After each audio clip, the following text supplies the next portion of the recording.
Joining me now is Sky News contributor Louise Roberts and news.com.au entertainment reporter Bronte Coy.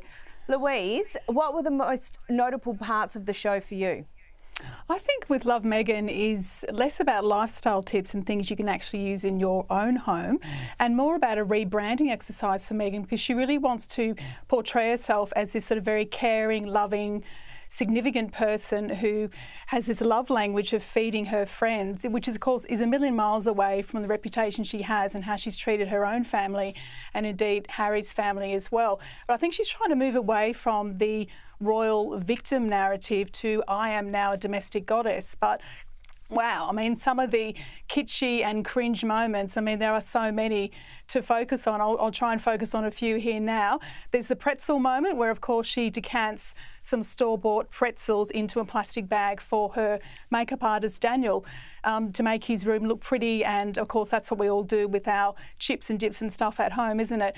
And also, she seems to be blissfully unaware that he's left-handed. He has to tell her this as part of the narrative as well. So I sort of question how well she actually knows him.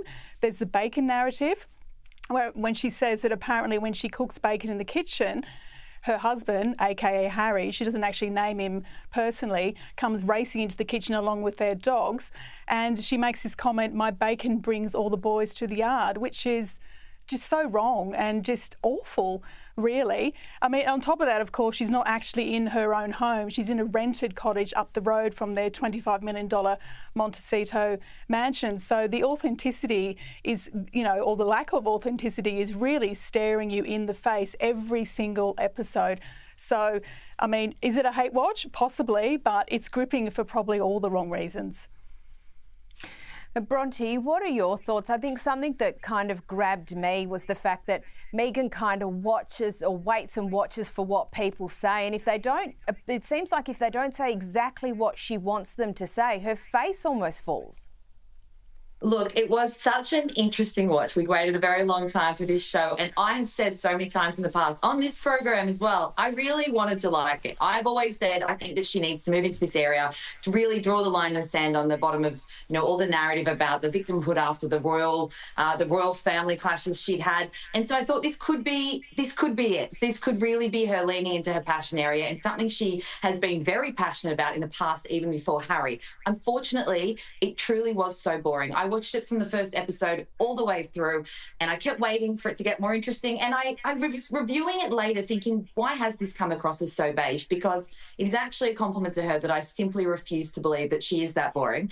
But when I was watching it, I realised it's because she pulls out of ever saying anything that's overly personal. It's, you're listening to her gift wrap and talk about gift wrapping, and she says, oh, well, when I was an auditioning actor, I taught gift wrapping classes, but then says nothing else about it. And that in itself is not a huge fact that's going to change the world. But at the same time, it's something about her that we could have learned. And I think that she's having it's still ongoing, a little bit of an identity crisis after her royal years about who she is. I mean, we've got what the public thinks of her, we've got who she thinks that she wants to be, and then somewhere in the middle there has to be this rebrand land, which is, what the new Meghan is going to look like now. And I just think that she hasn't landed the plane on that at all, which is a shame because I think this was an opportunity to do it. There's such a market for aspirational television, but there also has to be a bit of self-awareness that comes with it. And there wasn't that. As you've said, she seemed almost uncertain in a lot of parts about what her guests were going to say, about how it was all going to look.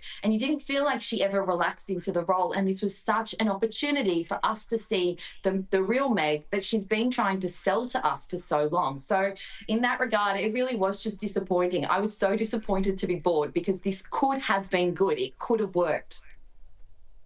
Louise, the reviews across the board pretty much were damning. What struck you?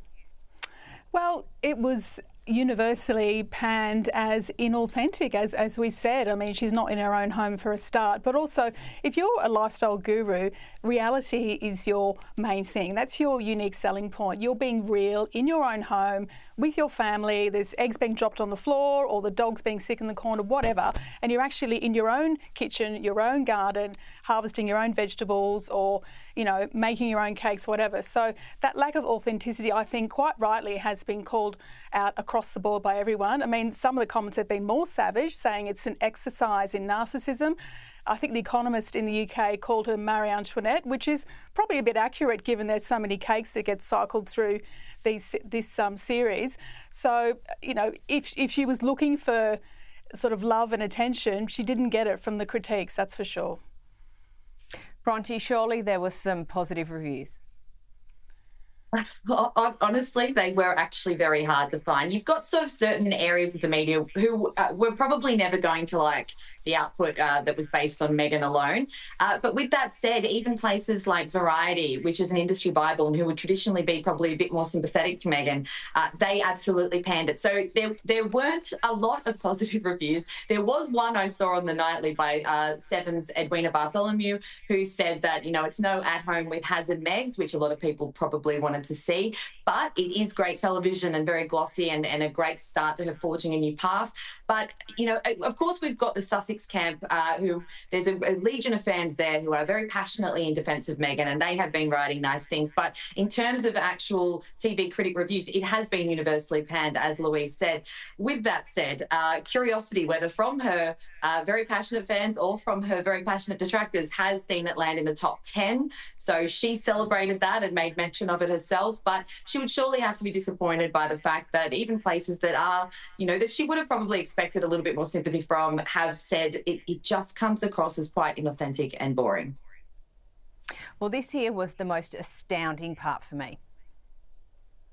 I don't think anyone in the world knows that Meghan Markle has eaten Jack in the Box and loves it. It's so funny, too, that you keep saying Meghan Markle. You know I'm Sussex now. You have kids, and you go, no, I share my name with my children. Yes. And that feels so... I didn't know how meaningful it would be to me, but it just means so much to go, this is our family name.